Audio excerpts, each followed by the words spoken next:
me being a part of,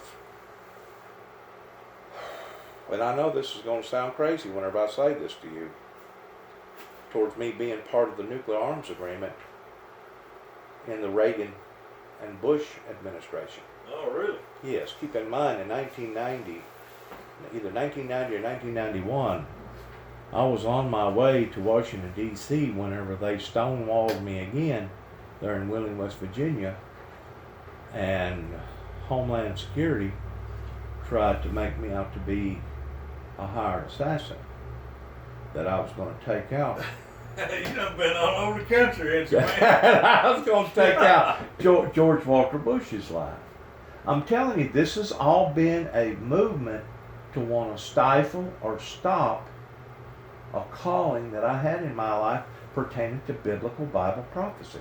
Just like me going out west and me discovering the truth about the Oklahoma bombing and me opening up that can of worms out there. So I've got a whole lot more enemies right now, Keith, than I got friends. Man. And they have literally, the reason why that I'm in the shape that I'm in right here is because in 2012, I was out in California, and you can't outrun the daggone computer. Oh, no. The computer, once you own it, you're on it. That's right. Yeah. Once they put you on some sort of a dragnet, an FBI dragnet, that goes everywhere. That just doesn't stay in just one state or one county. That goes everywhere. Wow. And whenever I was out in California working, I got a good job taken from me, and the woman that I was renting a apartment from, which was less than 2 miles away from my niece at the time, this was in 2012, along about October, her son was the sheriff in that county, and her son-in-law was the United States Marshal. Her name was Gloria, Mexican woman, and she owned one of the biggest nightclubs in Northern California, up towards Sacramento, where the Capitol is, pretty close to the Golden Gate Bridge. Well, how long has it been since you worked? It's I didn't know what had happened to you. I ain't seen 4.5, 5 years. So you've been in Cydonia Since for 4.5, 5 2014. years? Yeah, but they're trying to take me down. They're trying to take me down. What I was saying is, I rented out the apartment, cash had gone already exchanged hands, and I signed an agreement, right? Yeah. So, whenever you rent out something, you sign an agreement. Right. And I thought that I had a pretty good deal up there, $650 for a studio apartment. Or if you go all the way into San Francisco, a studio apartment costs you $1,700, $1,800, sometimes $2,000 a month. I'm talking about a building to live in that's not even as big as this office. Just a place to sleep. Yeah. And a bathroom. Because everything out there is expensive. Oh, yeah. Real expensive, up about the Golden Gate Bridge. So you were working out there in Yes. 14? I was working out there in 2012. Until my boss man, whenever my boss man done a background check in the state of California, it showed up good, green. Hey, yeah, come on in. But the way that his system was set up, because he had several body shops, he reached out for a national background check. Well, whenever the national background check come back, that's whenever that guy corners me up and says, hey, we can't have you working here. You're going to have to pack up and leave. Wow. There's conflict of interest here. So And you worked out there from 12? I worked out there just 2 weeks. 2 weeks? But listen to me. I come back to Miss Gloria, and I told Miss Gloria what had happened. I must have struck a nerve, because she got on the telephone and made some investigations, and within 3 hours, I had like 15 Hell's Angels that come to my apartment with guns and told me to go get everything out of that apartment and throw it in my truck, and that I was no longer welcome on the property. I go, you can't do this.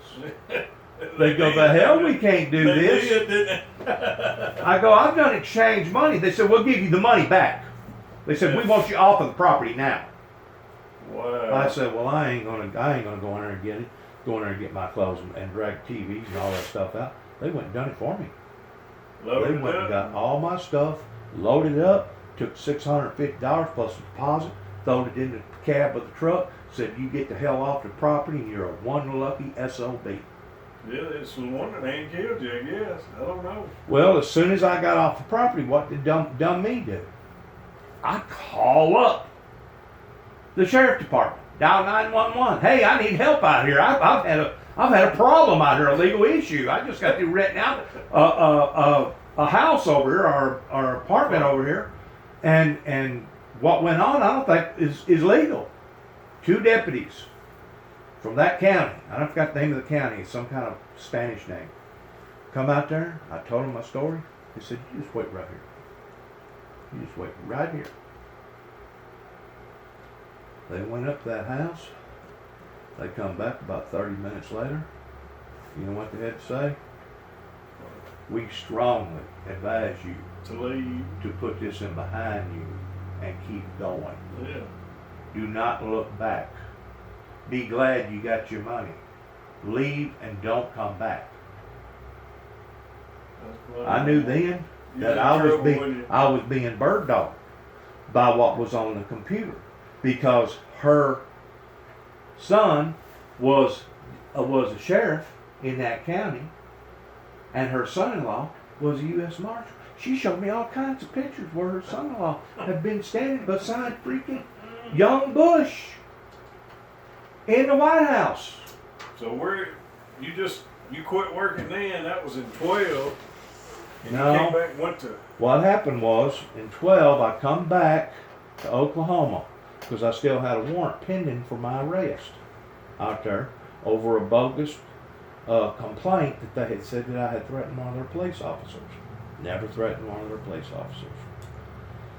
So I hired an attorney. I got a job out there working for collision specialists. Like I said, I was still maintaining. I gained a little bit of weight. I was probably about 230, maybe 240. But I was still functioning okay. I was, holding my weight okay. I had to go to court like 7 different times before we finally convinced the Oklahoma authorities that they didn't have a case. Well, they were trying to wear me down, is what they were trying to do. And they wanted me to plead guilty to something that I shouldn't never plead guilty to because I didn't threaten the guy. Well, finally, they throwed it all out. In the meantime, I make another telephone call to Land Between the Lakes up in Kentucky. You don't think I'm crazy about me telling you this story. Within a matter of a week, over 2 telephone calls that was non-threatening, Kentucky puts out a federal warrant for my arrest and drives all the way to Oklahoma to pick me up. After me renting out a 3-bedroom house and making $2,000 a week doing auto body work. They send me to Trigg County, Kentucky, a little redneck hillbilly place just this side of Hopkinsville, Kentucky. Yeah. Well, because Trigg County don't have a jail, guess where I stayed at? Where'd you stay? Christian County, which is in Hoptown, Hopkinsville, Kentucky. Let me get this done here. I got to get this truck built out. We need to change that to 15 even. No service contract or anything. It's a wholesale deal. You getting your paperwork on a sale or something done? Yeah, he's called me earlier. It's a dealer out of Knoxville. It's buying that 15 Ford out there. Right. Sheesh.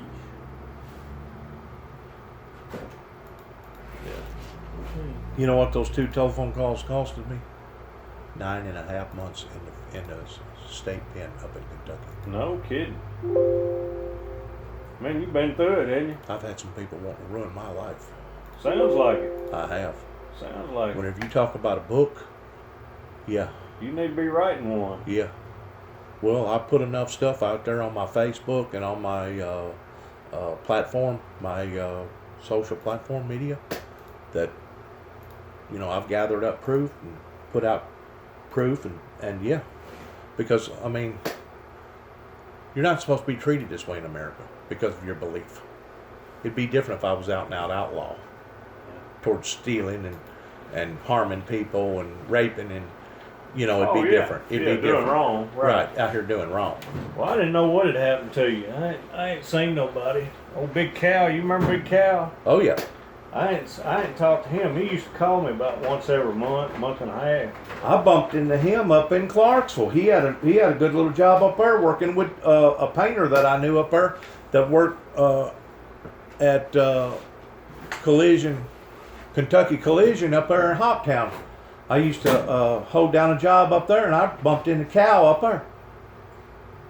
Yeah, I had. Up there in Clarksville, working for a dealer up there. You stay from us here. And the last time I seen him, he was maintaining his weight, but he's always been kind of chunky. That's the reason we called him Cow. Yeah, he was always around 300 pounds, wasn't he? Yeah, always big. Yeah, but he was young enough that he could endure it. Yeah. Yeah, like I say, he used to call me about once a month, and then I haven't heard from him in probably 6 months now. Probably 6 years. 6 months. I ain't heard from him in 6 months, but he's Think something happened to him? no. Was he still in the Clarksville area last time you talked to him? I don't think so. Seemed like he was in Nashville area? maybe Franklin. Franklin? I think so. Okay. Maybe he was in Franklin. But he's Did you ever know a guy that worked for Steve Hardy by the name of Sean Sheets? He only worked up there for about a year. Remember the tornado that hit up there in Jackson? What was it, around 2000, 2001, something like that? yeah, I don't remember nobody by that name. You don't remember Sean Sheets? Sean Sheets. Uh-uh. Anyways, he owned 4 body shops in downtown Nashville, and last year he got set up by his father-in-law because his father-in-law was on the board, Mm-hmm. and they wound up sticking the screws to him and telling him that he needed to leave his own business and don't step foot on neither one of his businesses. And 2 days later, he wound up. They found him up in Kentucky. He put his father's gun to his mouth and blew his brains out. Really? Mm-hmm. I don't know none of them people. I never did know too many people that worked in a shop. See, whenever you're dealing with all them insurance guys up there, dealing with that kind of money here in the state of Tennessee, they don't play fair. They don't play fair at all. And that's one reason why even old Steve Hardy, whenever I come back, as little as 30 days ago, or not 30 days ago, 90 days ago, wanted to know if I was coming back to work for him. I said, man, you couldn't pay me enough money to come back to work in the state of Tennessee. Me knowing how corrupt that the insurance companies are and how that the body shop owners bend over backwards for these insurance companies, but throw the beast of burden off on their labor pertaining to their labor force, their body men not making the kind of money that they ought to make. I can go to Tupelo, Mississippi and make $25,000 a year more working the exact same hours, working on the exact same cars, just because of the labor rates are different down there and the way that they fluctuate towards working with their insurance companies. I don't even know what the labor rates are anymore. It's been, Last I heard, about $46 an hour. it's probably more than that now. Or $56 an hour. $56 an hour. And it's been, let's see, I closed in 12, I think. Are you glad you got out of it? Yeah. I mean, there was always something going on. You had either material hikes or parts hikes. I mean, there was too many people to have to satisfy. You got to satisfy the insurance company. You got to satisfy towards paying all your bills. You got to satisfy the employees. You got to satisfy. Yeah. You know, there's too many people to have to satisfy. That's right. Yeah. I like the, well, I was in the car business then, you know, but I mean, it's just, everything changes. I would burn out on the body shop business. Right. I had all I wanted. Absolutely. Had all I wanted. Well, old Tony, he's no longer down here living beside his daddy no more. I didn't know that. Tony Smith, I don't hear nothing from nobody because I. He's packed up and left and up in East Tennessee. Really? Huh. Still working for the same insurance company. Wow. Something about his daughter going to college up there, and he wanted to be close to her, so he packs up Moved up there. and moves up there. I haven't heard that. Claims he likes it up there. And believe it or not, Keith, the people over in East Tennessee are a whole lot more adaptable than the people around here. The people around here are old school, man. Yeah. You know what I'm saying? Old school. They're still doing things around here like they was doing back in the 60s. Yeah. And it's hard to break old habits, you know. Out of sight, out of mind. If it ain't fixed, don't break it. Thing about it is broke. Our whole government's broke. $23 trillion in debt. 2.3 incarcerated prisoners and inmates in jail. All this stuff going on right now in the White House. You don't think our system's broke? It's pretty wild, man. It's wild, ain't it? I didn't think I'd see it in my lifetime, but I'm seeing it. Listen, the reason why I wanted to stop here wasn't reminisce necessarily. I bought this car, this Honda Accord, and I was under the impression that those little Hondas hold their value to no end because of the motors and everything. It's supposed to be real reliable. I bought some Transmission X a while ago because whenever I bought the car, I didn't realize that every motor mount in the thing was busted. And I had to replace all the motor mounts, or have them replaced. And the rear motor mount was a bulldog because you got to pull the K-frame just to be able to get up there and put the motor mount on that thing.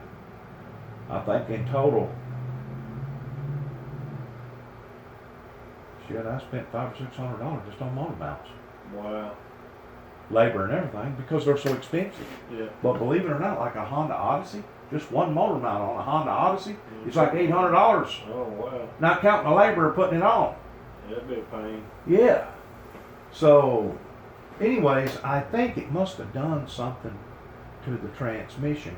Every now and then I can feel it catch, either coming from fourth into third or going back from third into fourth. Have you ever used a transmission additive called Transmission X?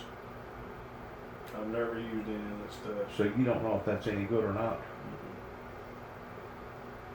It's been my experience, if the transmission's acting up, it's just time to get it put in, get another one put in. I've never tried any of that fluid stuff or whatever you call it. I'm already upside down on the car now. The only thing I can do now is drive Just it grab out. it. Yeah. Drive it out, finish it out. I mean, I gave $3,000 for the car, and now I got $4,000 in it because whenever I bought it, I didn't do that whatever you call it, CarQuest or whatever it is, and hell, the people that owned it never did put a timing chain or a timing belt in the thing. And in other words, it never was maintenance properly. And at 175,000 miles, a 1999 automobile is considered a low miles automobile, but it never was maintenance. And you know, they recommend for the belt to be changed out somewhere around 150,000 miles. So since I'd done already thrown $3,000 into it, it'd have been foolish for me to get out here and drive it around somewhere, especially go on a long trip, and next thing you know, bust a belt. So it cost me $700 just to put a belt, a timing belt, and three other belts, and a water pump on there. Oh yeah. You know, something like that, I ain't even gonna attempt something like that because you got the two cranks and the cam, and if you get one cog off, you done screwed the whole freaking deal up. In other words, the vehicle won't run right, it won't have good compression, it'll be missing, and of course if the belt ever breaks, you know what that's going to do to all the valves, or the biggest majority of them, it'll ruin that motor. I don't fool with them. I don't pull any wrenches anymore. You know? No, not at all. I don't do anything to any cars. I'll fix the door dings. Yeah. That's about it. Yeah. Well, it looks like business has been all right for you. I mean, you got what, 2 employees or 3? It's just my 2 kids. Is that what they are? Yeah, both my boys. Okay. Yeah. Did you have these children whenever I was out there? When were you out there? What years were those? 2005, right after I quit. Hell yeah. Was it 05? No, it was before then. Had to have been before then. Yeah, it had to have been back in 1995. Yeah, it had to have been like 1995. Yeah, a long time ago. Yes, 1995. No, they wasn't. I worked for Tony's dad, Jerry, from 1990 to 1995, and then I think whenever I quit him was whenever I went to work for you, and I only went to work for you about a month, About a month. Maybe something a like month. that. Yeah. Well, long. And that's whenever I went ahead and latched on and went on up to collision specialist. Worked for him for 10 years. I heard earlier today that he was looking for help. He was looking for somebody, man. You ain't gonna find me. That's what they said. That he taken on Sarah's body shop. They closed Sarah's down, and the body shop part of it down, and he took all their work, took all their deal. Really? Mm-hmm. That's what they said. I don't know. I'm so far out of it now. I don't even think about it anymore. Not at all. I closed in 12. I believe it was 12. Might have been 13. I don't remember. But anyway, I closed right about a week before Christmas in 12. You still own that property out there? No, I sold all the property in 15. You did? Mm-hmm. I had the house rented and I had the shop rented. And Is the shop still being used as a shop? yeah. Well, What is it now? Like a no, they're doing mechanic shop or something? hot rod stuff, doing Huh. restoration Yeah, stuff. They yeah. don't do. I don't think they do insurance work or anything like that. Right. They're just doing straight up restoration. Right. But the guy that I had leased the shop to was going to buy the house and the shop. And I had some renters in the house, and he wanted me to get them out. So I said, all right, I'll do that. But if you're going to buy it, I'll do it. Well, the renters found him another house, and they handed me the keys, and he handed me the keys to the shop same day. Yeah. So I just said, the heck with it. Your luck was about like mine then. Yeah, I left it empty there for a while, and I thought, You did? well, 6 I may months? just- 6 I may months? just- Nah, yeah, might have been 6 months. Did you ever know Rhonda that lived right down there below you? She was Rhonda. Jerry Smith's secretary for a while. Rhonda had some horses. Oh, you talking about the married Mac Williams? Yeah. Yeah. Did you know he died? Yeah. Yeah, I used to work with Mac out of Seacoast. You did. I was right out of high school. Sure did. Wonder what he died of? Cancer? Cancer. Really? Yeah. That's what they told me. And Miss Delight, which is Steve Harvey's right-hand secretary, her husband died too. Huh. About a year ago. You know, a lot of them's died of cancer, you know it? Yeah, my mother died of cancer this past year. Really? Sure did. I bet that hurt. Wasn't good. Wasn't good. And no, I don't know of any cancer ever being reported in our family as to having medical issues, you know. As far as it being hereditary. Right. She did. Sure did. Well, man, I just thought I'd stop and holler at you. I hadn't checked in with you in a while. Well, I sure wouldn't have recognized you if you hadn't kept talking. I'd No. never figured out who you were. No, you never would. No. No way. I Oh, sure Dennis wouldn't have. done swelled up like a You bullfrog. done got big, man. Well, whenever the judge orders for you to be put on Risperdal against your will, What the heck is that? it's a psychotic drug. Put you on that and it blows you up, huh? Yes. Wow. Whenever they went all the way out to Oklahoma to pick me up, they took me to LaGrange, Kentucky for the 3rd psychiatric study. The 3rd one out of Kentucky. Keep in mind, in 1990, whenever that happened to me in Wheeling, West Virginia, that was my 1st psychiatric study. Every time they do a psychiatric study, it takes quite a bit of time out of your life. I guess so. Because you got to sit in front of all these doctors and you got to ask all these questions. You get asked all these questions, and what they'll do, they'll turn the questions around, and you'll basically ask you the same question, but they just ask you in a different Reword way. it, Yeah, they just reword it. So whenever grabbed me up and took me back to Kentucky over 2 telephone calls that was non-threatening. I was up in the hospital for about 2 days. And keep in mind, whenever they nabbed me up, I was similar towards working with Jimmy Darnell over at Huntington. Except I was working at a body shop in Oklahoma. I just got through putting on a door skin on an F-250, a truck, whenever the feds come in. The FBI's been tagging me, man. I'm telling you, whenever you're under their domain, whenever you're under their scope, it don't matter where you go or what you're doing. They know where you are. Yes, they're going to know where you are. Yeah. Because you're under that dragnet. Wow. Yes, they have literally ruined my life. But anyways, I was up there in the hospital for 2 days, and the doctor goes, well, I think you're delirious and hallucinating. I go, delirious and hallucinating. I go, sir, I was making $2,000 a week working on cars. I had just rented out a 3-bedroom house. I was getting my life in order whenever the state of Kentucky decided that they was going to jerk me around again, which was the 3rd time that they had jerked me around. Wow. He goes, well, I'm ordering for you to take this drug. I go, well, I ain't taking it. He goes, you ain't taking it? I go, no, I ain't going to take the drug. I go, I don't feel like that there's no need for me to take the drug. Well, you just settle down then. I go, settle down? You're the one that's getting all out of bent out of shape. Give me just about 2 days. I'll let you know real quick how the cow eats the cabbage around here. He requested an order back to the judge. The judge puts out an order. Give it to him, and if he don't take it voluntarily, give it to him orderly. In other words, lay him down and shove it up his rear end and force feed it to him. Wow. That's crazy. And they started putting me on that Risperdal while I was up there, and I wasn't up there maybe about 2.5, 3 months.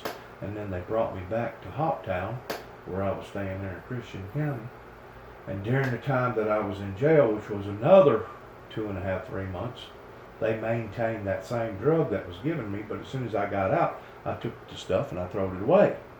But this is the damage that it done. I literally watched myself swell up while I was in jail, and come to find out there's been an extensive amount of lawsuits to the drug manufacturer, kind of like the drug Saster, the family Saster, that put out the Oxycontins. That's the 10th. That's the 10th largest family in the United States. They're suing them for billions over the drug crisis here in America. I'm just thankful I never had to take nothing, you know? Yes. But anyways, this drug, Risperdal, it's basically under the same guidelines towards everybody and their brother has stepped up to the plate towards suing them because it has repercussions of breast enhancement and obesity. Okay. Yes, sir. As a matter of fact, whenever I was up in Missouri, I sat down in front of those attorneys and I explained to them my situation. They said, you let us do a little bit of investigating. We'll get back with you and let you know. We'll handle your case. I may sue all these bastards around here. Not only the state of Tennessee, not only the state of Kentucky, but the state of Oklahoma, and most definitely it's the United States federal government. I may sue all of them because of what they've done. They've literally tried to ruin my life over my compassion towards my religious beliefs. And that's supposed to be against the Constitution, the way I understand the Constitution. They'll ruin you if they feel like that you're a threat to them.